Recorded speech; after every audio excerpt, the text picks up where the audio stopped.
Penjabat Ketua Tim Penggerak PKK Aceh, Nyonya Safriati Safrizal, menyampaikan apresiasi terhadap kebersihan dan keindahan kota Sabang saat melakukan kunjungan kerja pada Sabtu 14 September 2024. Safriati yang datang bersama sejumlah pengurus PKK Pusat dan PJ Ketua TP PKK Sabang, Zikri Hayati, mengungkapkan kekagumannya terhadap pesona pulau wisata tersebut yang menurutnya telah banyak berkembang dan semakin terawat dibanding saat ia berkunjung semasa kuliah dulu.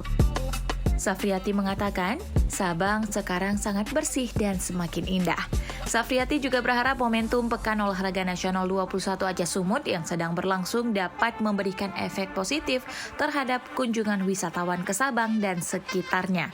Ia menekankan bahwa acara berskala nasional seperti PON memiliki potensi besar untuk memperkenalkan Aceh, khususnya Sabang, kepada masyarakat luas baik di tingkat nasional maupun internasional.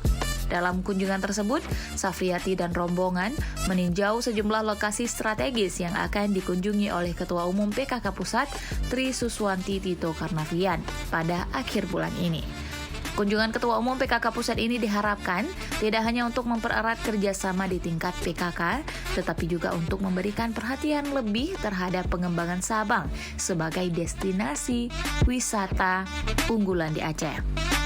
Safriati juga berharap pemerintah daerah dan masyarakat Sabang terus berkolaborasi menjaga kebersihan dan keindahan alamnya, sehingga Sabang dapat menjadi salah satu tujuan wisata terdepan di Indonesia.